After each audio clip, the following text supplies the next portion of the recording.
today's routine, we're going to need a foam roller and a hard ball. Now we're going to start with our foot, sole of our foot. You can see here, I'm just sort of giving it a general roll, working around from inside to outside to the arch, just going up and down, seeing if I can find any tension. I'm going to spend 30 seconds on every body part here. So this routine we're going to do will take you a full 7 minutes. It's a great way to sort of check for any little knots, give yourself a bit of tension release and get into some of that fascia.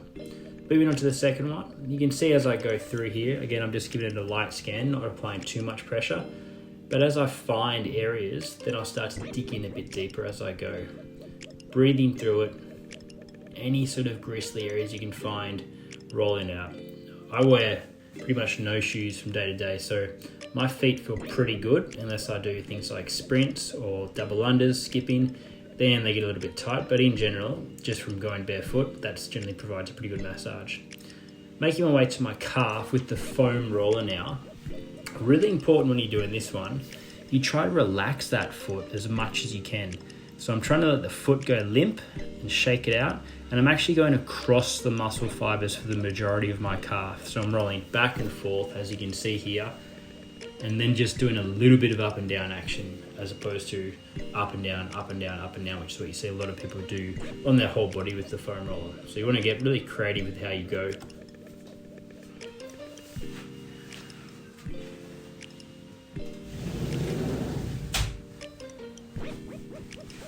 Again, as I'm doing this, I'm looking for those areas of restriction.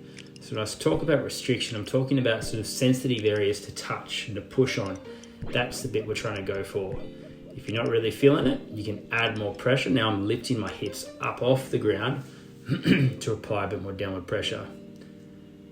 Done our feet, done our calves. Now with the ball, back to the ball, I'm just going to quickly do the insertion of the hamstring just at the bottom of my hip bone and just get in there. Then I roll onto the glute. So when I'm talking to the glute, think about where your jeans pocket is on the back of your pockets in your pants. That's where you're sort of going in. At the moment, I'm going across the fibers. They run downwards for the majority. Some go left to right, but I'm just going across and doing sort of circular patterns. Once I've done my 30 seconds on the one side, I'll take it to the next hamstring, get into that, and then go straight in. See, start in the hammy, push across, posture up as I do that, and then going into the glute area. Doing that cross leg position will stretch out the glute a little bit further. Not always necessary. Some people, when they're new to this, find it really hard to put a lot of pressure through the glute. So you can actually lie down on your back as you do this and just be in more of a passive position. Now I'm going to go back to the roller and just do a quick piece on my lats and shoulders. So reaching my arm above my head. Again, you can see I'm using that rolling against the grains or across the muscle fibers rather than just going up and down. Applying a bit more extra weight when I need to, working up and down the muscle fibers after I've gone across the fibers, and just looking for any sort of sore spots. I did pull-ups yesterday in my training session, so I'm a little bit sore through the lats. You'll often find after doing overhead pulling movements, this area does get quite sore, but I often find with a lot of clients, they're just generally tight in this area altogether from generally a lack of movement where they're putting their hands above their head, climbing, swimming, things like that we see less of in most people's lives these days. So really encourage you to scan the shoulders, scan the lats and see how you're feeling up there. Now let's go down to the legs. I'm going to start on the inside of my leg. Think about sort of the thigh, the VMO, and I'm just tacking back and forth from the knee to the hip. Again, spending 30 seconds maximum on each side here. You can do more, but if you're doing this routine before a session, I find if we get too bogged down and not actually moving around when we're stretching and warming up, you end up putting yourself into more of a relaxed state, too relaxed to train, where you're actually in what we call a parasympathetic state. You're paralyzing your body from a lack of movement. You're down regulating, where we want to actually be sort of warming up, ramping up our nervous system just enough to train, not to overstress our bodies, but to get us going. You can see I'm doing an action there where I'm extending the foot out. That just lengthens and shortens the muscle fibers to help you sort of scan around for different areas that's going on there.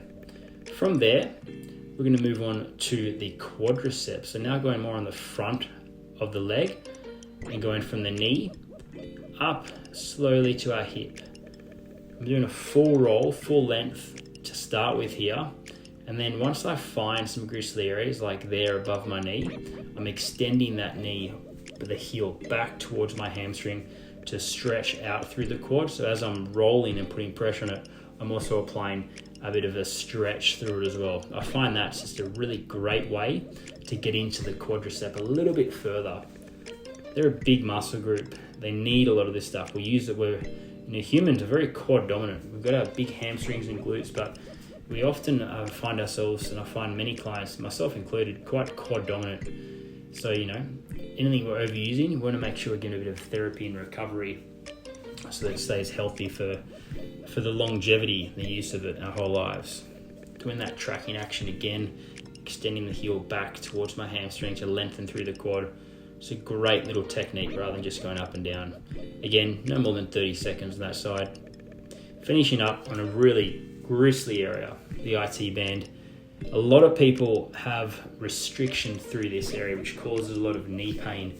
The knee capsule starts to track in or pull out from a tight IT band. So give it a roll. Always roll it before you stretch it, I find. That'll allow you to stretch a little bit further. The rolling position I'm doing here is almost how you would stretch it as well. So if I didn't have the roll there, I could just stay in more of a static position and lift my shoulders up off the ground and try to lengthen through the sides of my hip. Hope you guys enjoy this little routine. Give it a go before your session. Remember, spend about 30 seconds on each side, and that's all you need to get a bit of a change throughout the body.